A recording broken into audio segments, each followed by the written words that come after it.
is up, guys, and welcome to my first place. Yes, you're hearing it correctly. First place Magistus. I would call it maybe an anti-meta Magistus stun, because the entire focus of the deck is to basically stun every meta deck, OTK them, and then go on to the next round.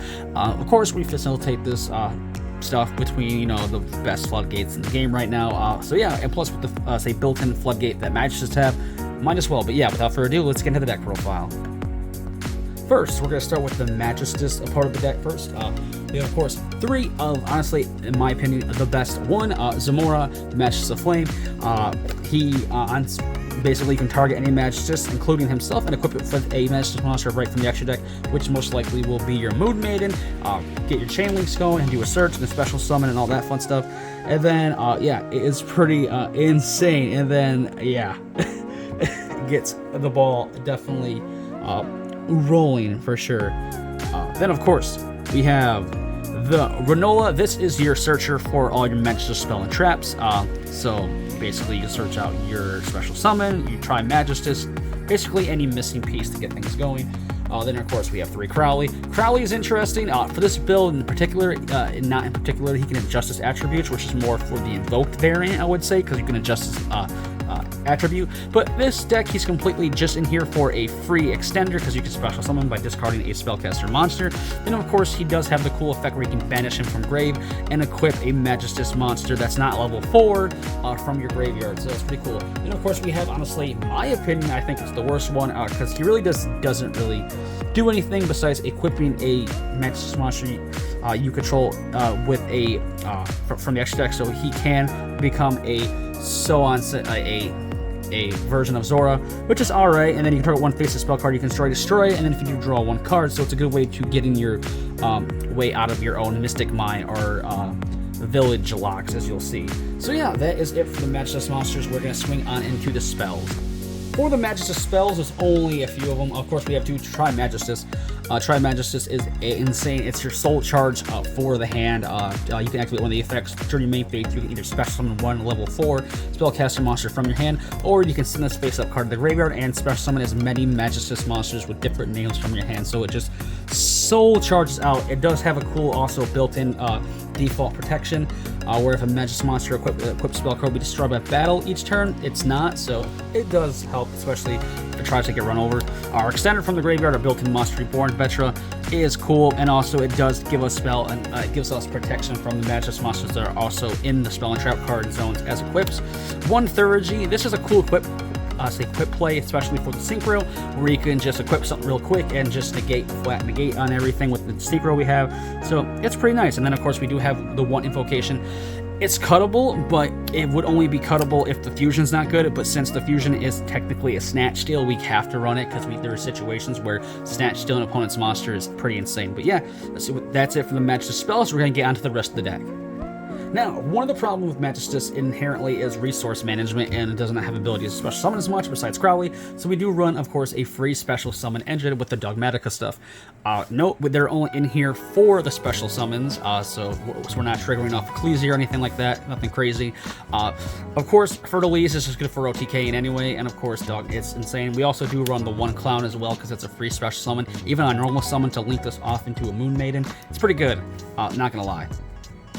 Next, to round out the monsters, we have the only hand trap we run main in the deck, 3 Droll. Droll's insane in this format. It's really good. You can't just 1-for-1 anymore, which is insane. So Droll just shuts them down. And of course, we have the 1 Scythe. We're going to use it while it's legal. It's definitely probably going to get hit. So yeah, Scythe, you can Scythe lock with this deck, which is something we obviously have to do because it's Magistus, it's slow. We want to stun our opponent out and OTK them, so Scythe definitely helps with that. On to the spells. Of course, we have the stuns, floodgates themselves, 2 Mystic Mine, Broken, and of course we have Secret Village and Spellcasters to block our opponent also out of spells as well. So a lot of decks in this format do not really run Spellcasters, so yeah, Secret Village shuts down the spells, shuts down monster effects. Also, Mystic Mine helps with the grind a little bit better, so yeah.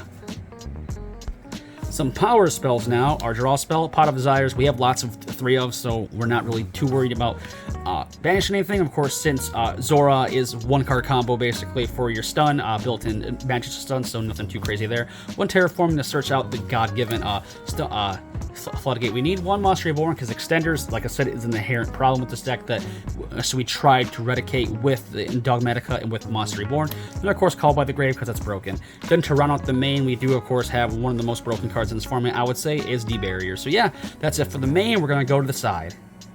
For the side deck, we're just going to kind of breeze through it because really it's just side deck good stuff.